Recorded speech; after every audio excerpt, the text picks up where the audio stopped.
La nouvelle IA en vogue, c'est elle. Leur promesse est claire, développer une application que l'IA doit faire toute seule. Aucun ingénieur, aucun développeur ne bosse dessus, et pourtant tout est là. Mais ce que personne ne sait, c'est que cette IA n'existe pas.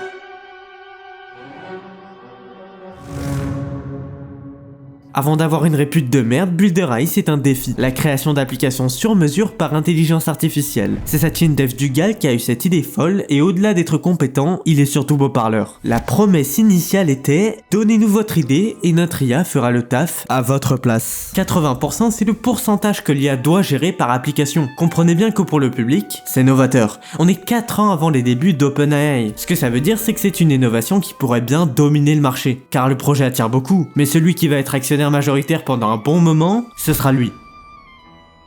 Le concurrent de Samsung a une différence près. Lui est expert sur le développement d'applications. Pour la boîte, ce pari, c'est pas juste une opportunité, c'est le seul moyen de prendre la première place. Et ça leur coûtera plus cher que de ne pas le tenter, parce que si son pari fonctionne, elle devrait pouvoir sans problème rivaliser avec Samsung. Du coup, la couverture médiatique fait la une en Corée, et ça ne passe pas inaperçu pour un certain groupe, la Silicon Valley.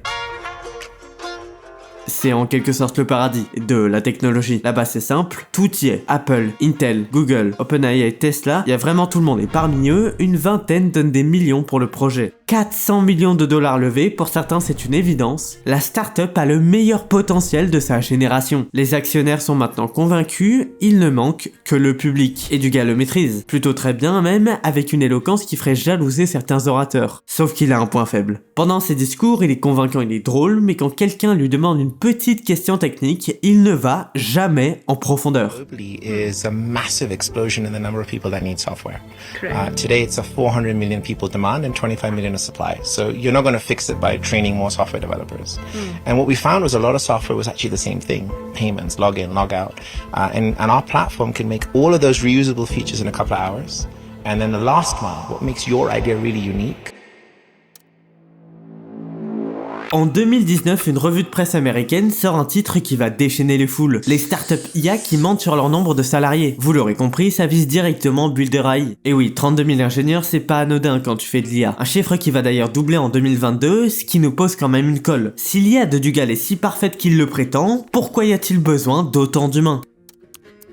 Pourquoi est-ce qu'ils peinent autant à nous expliquer ce que font réellement ces salariés? Ce ne sont pour l'instant que des rumeurs, mais ça ne s'arrête pas là. Des témoignages d'anciens employés affirment que Dugal exagère son utilisation de l'IA pour attirer les clients. Voilà, le doute est placé, mais les critiques sont ignorées. Quand ces mêmes employés le traînent en justice pour scam, il se passe quelque chose de vraiment bizarre. Le procès est expédié rapidement car les preuves apportées ne suffisent pas pour incriminer Dugal. L'affaire passe donc inaperçue et Builder.ai reprend tranquillement ses activités.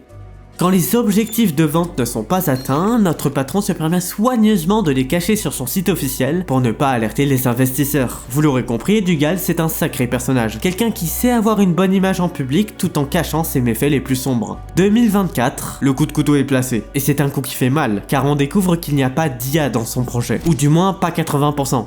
En fait c'est même pour dire, on s'approche à peine des 40%. Tout est faux depuis le début.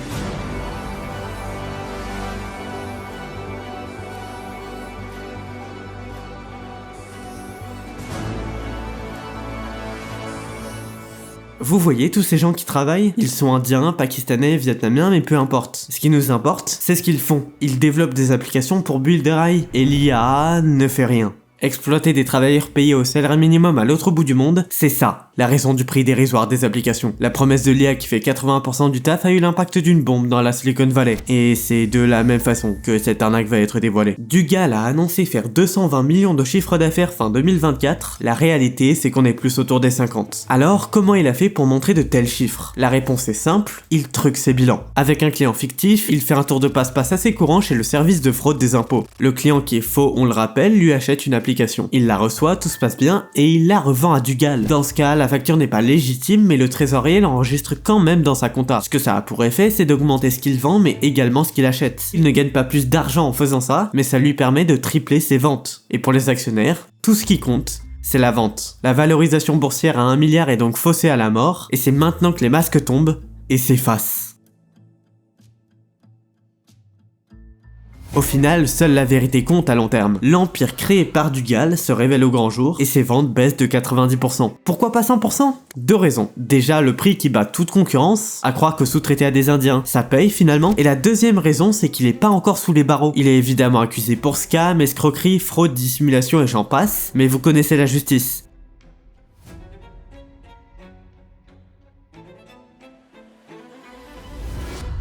Builder.ai n'a plus de directeur comptable depuis mai 2024. Celui qui gère ou qui fait semblant de gérer cette partie, c'est comme vous voulez, c'est l'un de ses cousins, qui connaît à peine le domaine.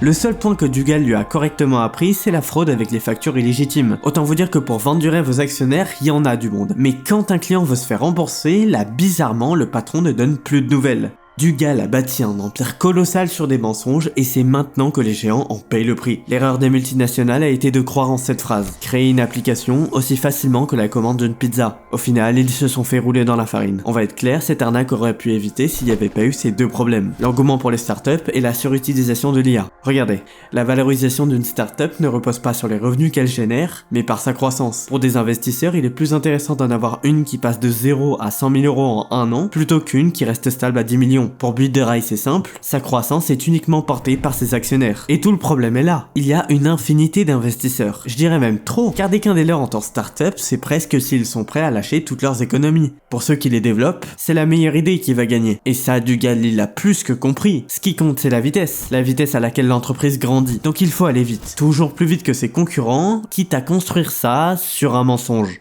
Le second problème qui ne touche pas que les startups, c'est l'IA. Le problème de l'IA, c'est que pour la majorité des gens, c'est magique. On lui parle, on lui pose des questions comme si c'était un humain, et on attend une réponse adaptée, celle que donnerait n'importe quel humain. Mais c'est pas un humain. Et la différence se remarque vite, vous savez. Surtout quand on sait comment ça fonctionne. Mais personne ne sait comment une IA se développe. Tout ce que les businessmen voient, c'est un gars plutôt sympa qui vous vend du rêve. L'opportunité de l'IA n'est pas une chose que les entreprises peuvent ignorer. C'est une innovation tout aussi importante que la bulle internet. Il en va donc de leur survie d'investir dessus pour se renouveler. Atari, Kodak et Nokia. 3 entreprises de renommée mondiale à la manière d'Apple qui ont chuté de leur piédestal à cause de la bulle internet. C'est ça, le futur des entreprises si elles ne parient pas sur l'IA. C'est ce sentiment d'urgence que Dugal a exploité au meilleur moment. Au final, les entreprises lui ont donné 400 millions et ne reverront jamais leur argent. Ça devrait maintenant être clair pour vous, l'IA est primordiale, car c'est l'avenir. Il est donc normal que seule l'élite soit la seule à le maîtriser. Pourtant, ça cache une vérité encore plus profonde. Un article américain a démontré que 78% des entreprises utilisent l'IA, attention, pour ne pas se sentir dépassées.